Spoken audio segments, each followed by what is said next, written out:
Olá, pessoal. Então, vamos retomando aqui o nosso módulo 4, nosso último módulo. Professor Braulio, retomando aqui essa discussão. Então, vamos já voltando aqui para os slides para a gente abordar as questões. Nós vamos resolver 4 questões aqui junto. E aí tem outras 4 para vocês resolverem na sequência, assim como a questão dos simulados, né? Então, lembrando que nós abordamos aí na última aula, como vocês podem ver aí nos slides que vão surgir aí na tela agora. A gente trabalhou a dimensão da esportivização, que basicamente seria a atribuição de características próprias do esporte a práticas corporais ou práticas sociais que não são especificamente esporte, né? E depois a gente abordou a questão da educação física e gênero, especificamente a questão da inclusão de mulheres, né, em suas diversas dimensões. Então, nós vamos ver que as questões vão abordar principalmente esses 2 aspectos, certo? Então, passando então um giro aí nesse exercitando 1, vamos discutir essa primeira questão, que é do Enem de 2021, portanto, uma questão bastante atual. Então, vamos lá, ó. Vamos fazer a leitura do texto aqui. O skate apareceu como forma de vivência no lazer em período de baixa nas ondas e ficou conhecido como surfinho. No início, foram utilizados eixos e rodinhas de patins pregados numa madeira qualquer para sua composição, sendo as rodas de borracha ou ferro. O grande marco na história do skate ocorreu em 1974, quando um engenheiro químico chamado Frank, né, descobriu o uretano, material mais flexível que oferecia mais aderência às rodas. A dependência dos skatistas em relação a esse novo material igualmente alavancou o surgimento de novas manobras, possibilitou a um maior número de pessoas inexperientes começar a prática dessa modalidade, né? Então, o resultado foi a criação de campeonatos, marcas, fábricas e lojas especializadas. Portanto, pessoal, o que é que a gente pode ter enquanto central nesse texto? Primeiro, ele fala da origem do skate, que derivou do surf, né? Num período de baixas ondas. Então, os surfistas acabaram criando uma adaptação, pegando patins que já existia e um pedaço de madeira e colocaram as rodas ali na prática do skate. E aí fala também que esse novo material das rodas, né, proporcionou novas manobras, novas experiências com essa prática do skate, certo? E fala ainda que possibilitou o maior número de pessoas inexperientes começar a prática dessa modalidade. Inexperientes em que sentido?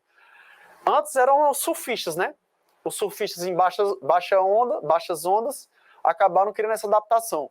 E aí, com essa adaptação, outras pessoas que não necessariamente surfistas começaram a poder praticar, né? E aí, a partir daí, a gente tem esse contexto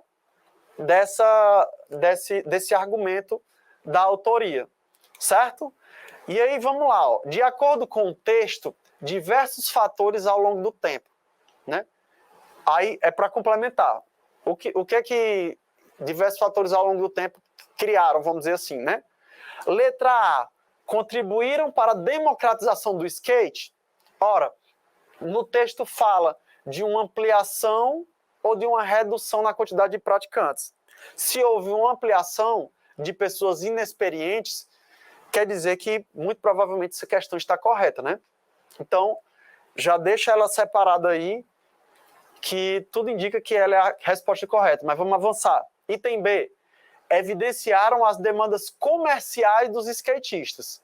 Então, fala de uma nova roda, a partir de um material que foi produzido, né, que pode aumentar essa questão comercial. Mas as demandas comerciais é a ênfase do texto, é o elemento central do texto? Não, né? Não é o foco principal daquele texto. Então, é uma alternativa problemática.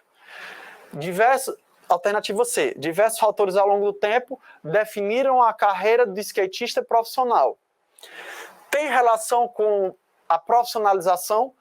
Tem, na medida em que fala da questão da competição, né? Das competições. Mas a ênfase do texto não aborda essa dimensão da profissionalização do skate.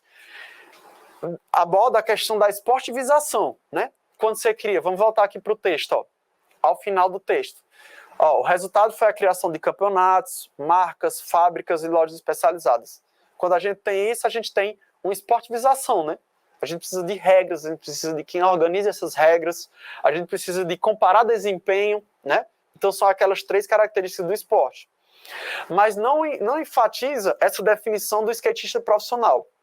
Né? D. Permitiram a prática social do skate substituísse o surf. Na verdade, pessoal, há uma substituição. A ênfase não é particularmente uma substituição, mas uma existência paralela, né? Então, por esse motivo, a D está incorreta.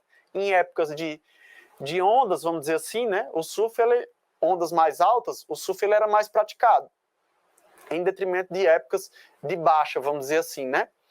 Então, não é uma substituição. E letra E, indicaram a autonomia dos praticantes de skate. Na verdade, não fala especificamente dessa autonomia, né? Inclusive, fala da dependência de certos materiais, né, para produzir o skate. Portanto, pessoal, a alternativa correta é, de fato, a letra A, né? Contribuíram para a democratização do skate. E onde é que enfatiza isso aqui no texto? Quando a gente identifica, ó, nessa penúltima frase, primeiro, a dependência dos skatistas em relação a esse novo material. Portanto, já elimina aquela dimensão da autonomia, né? Igualmente, alavancou o número de novas manobras e possibilitou maior número de pessoas inexperientes, ou seja, uma democratização dessa prática. Beleza, pessoal? Por isso, a alternativa correta é a letra A, em que a gente pode chegar a essa alternativa a partir da análise do texto. Segunda questão bem importante, também aborda a questão da esportivização, que nós tratamos aqui nesse encontro, que é também uma questão recente que caiu no Enem de 2019, em que a gente vê, ó, vamos tentar entender a lógica do texto e a lógica de habilidades requeridas para resolver essa questão. Ó, nos jogos dos povos indígenas, observa-se que as práticas corporais realizadas envolvem elementos tradicionais, como a pintura e adornos corporais, e modernos, como a regulamentação, a fiscalização e a padronização. Onde é que entra a esportivização aí? Justamente nesses elementos modernos, né? Essa regulamentação, essa fiscalização, essa padronização. Mas nós vamos tratar disso um pouco mais à frente. Vamos continuar na leitura. O arco e flecha e a lança, por exemplo, são instrumentos tradicionalmente utilizados para a caça e a defesa da comunidade na aldeia, né? Então, esse é o objetivo original da existência de arco e flecha e da lança. Continuando. Na ocasião do evento, esses artefatos foram produzidos pela própria etnia, né? Porém, sua estruturação como modalidade esportiva, entre aspas, né, promoveu uma semelhança entre técnicas apresentadas como um sentido único da competição. Então, de certo modo, esse texto faz um pouco uma crítica à forma que os jogos indígenas são abordados enquanto competição, porque, de certa forma, desvirtua ou desconstrói um pouco o sentido original dessas práticas corporais indígenas, né? E aí a gente tem um teórico muito importante, um grande amigo, inclusive, que é o Edwin Buitargo, que hoje ele está na Universidade da República do Uruguai, foi um colega lá na Federal do Rio Grande do Sul, que ele aborda na dissertação do mestrado dele justamente essa questão dos jogos indígenas, né? Em que a gente pode classificar como jogos autóctones, né? Então, repare nessa palavrinha, autóctone. Você pode até fazer uma busca no Google aí para entender um pouco mais sobre isso. Que diz respeito à dimensão desses jogos indígenas que são tradicionais, ou seja, eles são passados de geração em geração, e eles têm uma dimensão cosmológica. O que é uma dimensão cosmológica? É uma relação com elementos da natureza, que por vezes são considerados como deuses, né? Então, respeito ao deus rio, respeito ao sol, né? Então, as práticas, elas não são com o objetivo de identificar essas práticas de jogos, né? Originalmente, elas não são com o objetivo de identificar quem é o herói, quem é o melhor, mas sim como uma forma de festejar entre diferentes etnias né? E aí, quando você esportiviza, vamos dizer assim, essa prática, uma série de elementos se perdem pelo caminho, né? Não necessariamente se perdem, mas é um processo meio que natural, vamos dizer assim, que acontece. Então, no início do enunciado da questão, a gente tem um pouco disso. Quando é colocado assim, ó, nos jogos dos povos indígenas, observe-se que as práticas corporais realizadas envolvem elementos tradicionais, que aí diz respeito às pinturas, os adornos corporais, e modernos. Aí esses modernos é que entra essa dimensão da esportivização. E a gente identifica, sugiro que vocês conheçam um pouco mais sobre os jogos indígenas, os jogos mundiais que a gente teve no Brasil, inclusive, a gente identifica a produção artesanal desses materiais. Então, na disputa de arco e flecha, por exemplo, algumas etnias brasileiras produziam o próprio arco e a própria flecha. Então, dava para notar no material que eles utilizavam que era um material artesanal. E algumas etnias de outros países, né, acabavam, de certo modo, industrializando essa produção do arco e da flecha. O que já incute um pouco essa dimensão da competição, né? Talvez seja até mais eficiente esse arco e flecha produzido de modo industrializado, vamos dizer assim. Mas, de certa forma, desvirtua um pouco o próprio processo de construção do arco e da flecha, que tem relações cosmológicas, como a gente comentou anteriormente. Então, dada essa grande contextualização que eu fiz, né, que é um tema realmente que é importante para a gente, até porque são povos que estão ameaçados ainda hoje, inclusive com a relação à própria vida, desmatamento e coisas nesse sentido, que incute não só na educação física, mas em outras disciplinas também. Vamos passar, portanto, para as alternativas. A relação entre elementos tradicionais e modernos nos jogos dos povos indígenas desencadeou o quê? Aí vamos lá. Letra A, padronização da pintura e adorno corporal, adornos corporais. Então, envolve um pouco essa dimensão, né? Mas vamos analisar as outras questões também. Letra B, sobreposição de elementos tradicionais sobre os modernos. Então, os elementos tradicionais são aqueles típicos da cultura daquele povo, e os modernos são os mais relacionados ao esporte, de um modo geral. Então, essa sobreposição, ela não se dá, na verdade, é um pouco o movimento contrário do que essa alternativa está dizendo. Então, a B, com certeza, não é uma alternativa correta. Alternativa C, individualização das técnicas apresentadas em diferentes modalidades. Então, existe esse movimento de individualização, né, das técnicas, mas, na verdade, há uma certa padronização, né? Então, a técnica esportiva, ela exige uma padronização e não uma individualização. Por esse motivo, a alternativa C não está correta. Alternativa D, legitimação das práticas corporais indígenas como modalidade esportiva.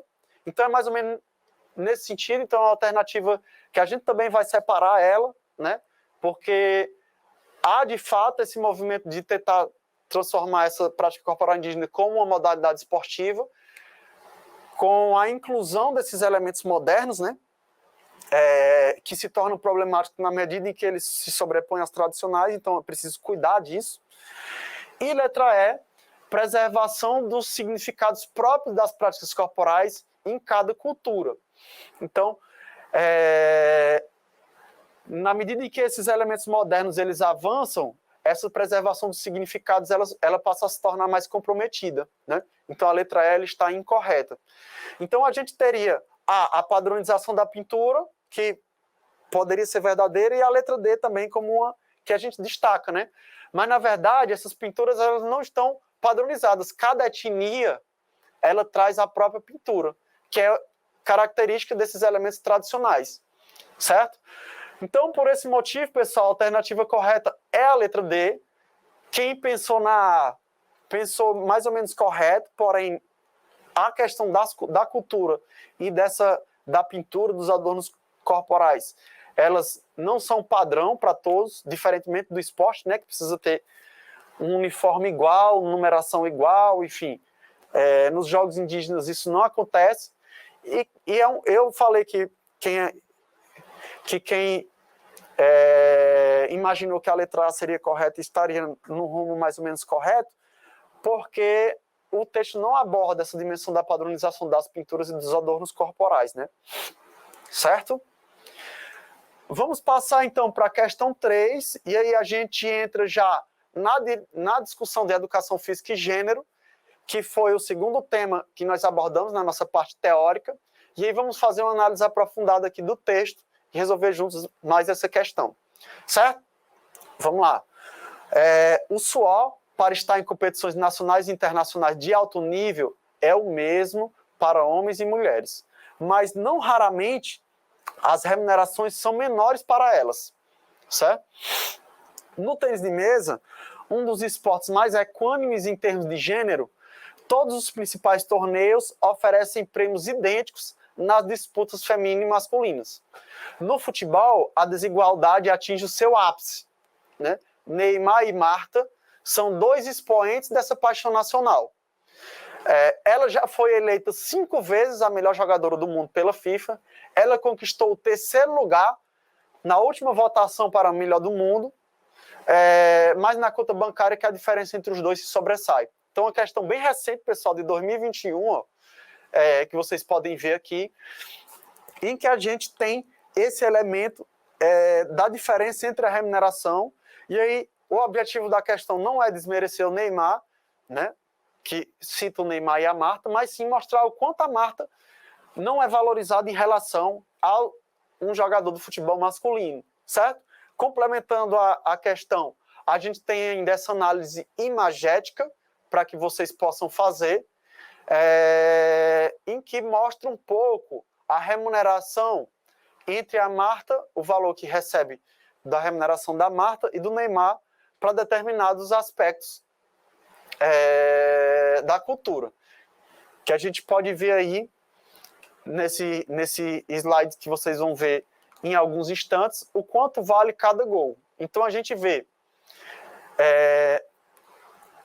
os valores para a Marta de 400 mil de salário anual, dólares, né? Os salários aqui estão em dólares, que vocês podem, acabou de aparecer aí na tela para vocês. E a gente vê que a Marta fez 103 gols pela seleção, isso na época desse recorte, foi em 2017, como a gente vê ali na fonte embaixo, e ela recebia, em média, 9,3 mil dólares, né, por mês. Já o Neymar recebia um salário anual de cerca de 14,5 milhões de dólares, né, tinha 50 gols pela seleção e 290 mil dólares por gol. Então, uma diferença gritante de 3,9 para 290 mil dólares para cada gol feito. E aí, vale sempre destacar, o objetivo aqui não é deslegitimar o Neymar, mas sim mostrar o quanto a Marta não é valorizada em relação a um atleta do futebol masculino. Certo? Então, vamos para as alternativas. O esporte é uma manifestação cultural na qual se estabelecem relações sociais. Considerando o texto, o futebol é uma modalidade que... E aí, pessoal, reparem sempre no enunciado das questões do Enem que vocês vão fazer. Considerando o texto. Então, é na lógica desse texto, certo? Que a gente precisa analisar. O texto mostra muito bem o quanto a Marta deveria ser valorizada em relação a um atleta do futebol masculino. Então vamos às alternativas. Letra A. Apresenta uma proximidade com o tênis, no que tange as relações de gênero entre homens e mulheres. Então o texto mostra que o tênis é uma das modalidades que mais equânimes, né? Mais igualitárias, vamos dizer assim. Portanto, é uma alternativa incorreta, porque o texto mostra que o futebol é o contrário, é um dos que essas relações são mais desiguais, né? Então a A, com certeza, é uma alternativa que não está correta. Letra B, se caracteriza por uma identidade masculina no futebol, conferindo maior remuneração aos jogadores, né? A B está bem parecida com a lógica do texto, então nós vamos deixar ela separada aí, né? Os homens têm, de fato, uma maior remuneração, né? Mesmo com um esforço igual, vamos dizer assim, né? Dentro da lógica do texto. Letra C, traz remunerações aos jogadores e jogadoras proporcionais aos seus esforços no treinamento esportivo. Então, a remuneração é proporcional? De todo modo, a gente já sabe que não, né?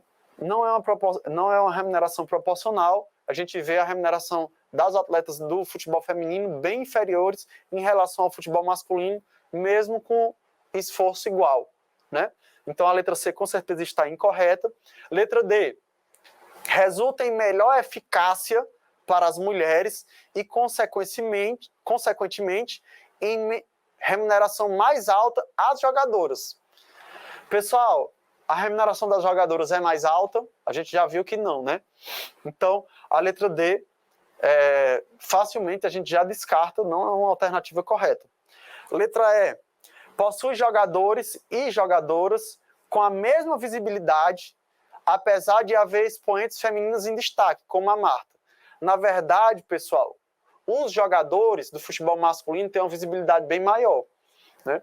Então, a alternativa E também está incorreta. Então, a gente tem a alternativa correta como a letra B. Se caracteriza por uma identidade masculina no futebol, conferindo maior remuneração em termos proporcionais, né, aos homens, aos jogadores, né? Beleza, pessoal?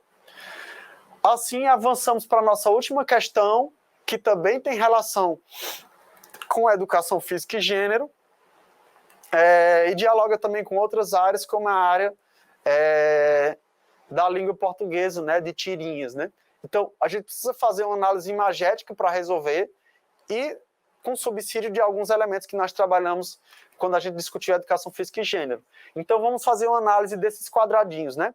Então, nessa fileira de cima, dessa história em quadrinhos, a gente identifica um menino e uma menina, certo? E o menino tenta fazer um drible em relação à jogadora feminina, né? Então, ele tenta fazer o drible, ela toma a bola, né? Dá para ver no último quadrinho que ele está irritado, no último quadrinho de cima, e ela está bem feliz, porque está com o domínio da bola, né? E aí começa a brincar mais, bater embaixadinhas, e ele vai e toma essa bola dela, né? Toma a bola, irritado, e fala: o futebol é jogo de homem. Ou seja, ele reproduz uma fala machista, que coaduna com algumas das que nós trabalhamos na nossa aula teórica, né? Que é bem problemática e que acaba reproduzindo a produção de identidades em que projeta mulheres em espaços que não o esporte, o que é muito problemático para nós, né? Então, o futebol, prática esportiva, de uma forma geral, ela deve ser ocupada por mulheres, e aquelas práticas que são tidas como exclusivamente das mulheres também devem ser ocupadas por homens, né? Então, a gente trabalha muito essa questão. Então, essa tirinha nos dá subsídio, essa análise imagética, para resolver as alternativas da questão, como nós vamos ver aqui na sequência. Uma questão do Enem de 2017, né? Então, de certo modo, dos últimos 5 anos, em que nós vamos ver nossas alternativas. Vamos lá, ó. A linguagem corporal envolve aspectos sociais que são constitutivos de identidade, né? Então, produz identidade, né? A linguagem corporal. Então, a gente identifica na linguagem corporal aqui, das figuras, das imagens que a gente analisou, né? O quanto o menino ficou irritado, o quanto a menina estava feliz e depois ficou sem entender muito bem o caso, né? Então, a gente precisa fazer uma leitura dessa linguagem corporal, certo? E elas constituem identidade, né? Então, aí a gente tem um projeto de identidade machista, né, do menino, e a gente tem um projeto de identidade que diz, vamos dizer assim, de modo equivocado, né, que futebol não é um espaço para mulheres, né? Não é uma prática para mulheres, certo? Aí, continuando aqui no texto, essa tirinha ilustra relações de gênero presentes nas práticas esportivas e evidencia o quê? O que é que essa tirinha evidencia, né? Aí vamos lá, ó. Letra A, a inferioridade física das mulheres no futebol. Evidencia uma inferioridade feminina? Não. não evidencia, certo? Pelo contrário, ela acaba, com as habilidades que ela tem, ela domina tecnicamente o futebol em relação ao menino, né? B, igualdade das relações de gênero no esporte. A gente vê uma igualdade? Não, né? Então, é uma alternativa também incorreta, a gente não vê essa relação de igualdade, né? Pelo contrário, a gente vê que o menino não quer deixar a menina praticar. C, inabilidade motora dos homens no esporte. Na verdade, a tirinha mostra que a mulher é mais habilidosa, o que não quer dizer que o homem não é habilidoso, certo? A tirinha não demonstra isso. Talvez ele também seja habilidoso, mas ela é mais ainda, né? E a outra, a ênfase da tirinha não é mostrar essa inabilidade, supondo que seja um homem inábil, vamos dizer assim, né? Certo? Então a letra C também não está correta. D, cooperação entre gêneros na prática esportiva. Então, cooperação seria o ato de se ajudar, é diferente de competição. A gente estaria vendo uma cooperação se eles estivessem trabalhando em prol de algo comum. Por exemplo, se na tirinha estivesse demonstrando que eles precisam atingir 10 embaixadinhas, os dois, né? Em parceria, ou seja, cooperando um com o outro. O que não é o caso. Mostra uma prática mais competitiva, vamos dizer assim, que ela faz um drible, uma brincadeira, e ele acaba não gostando, ou seja, não enfatiza essa dimensão da cooperação. E por fim, só nos resta a letra E, que diz existência de preconceito contra meninas que praticam futebol. E é justamente isso, né, pessoal? Essa fala machista, né, que a gente identifica na tirinha, de que o futebol, o esporte não é coisa de mulher, só demonstra o preconceito contra mulheres, né, nessa prática, que é bastante problemática, tá?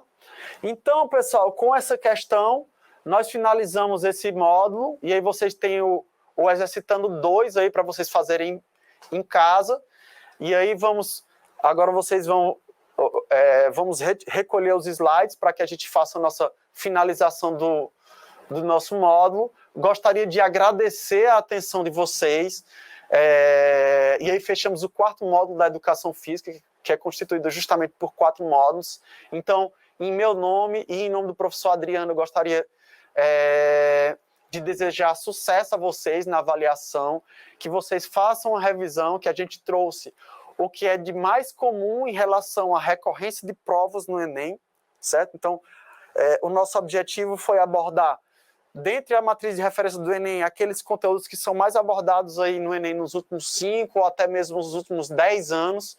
Então, a gente trouxe o que é de mais atual para que vocês acertem todas da educação física no Enem, certo? Então, pessoal, mais uma vez, muito obrigado, vamos firmes aí para essa avaliação e espero que vocês todos tenham sucesso nessa prova, tá? Muito obrigado, até a próxima e até mais.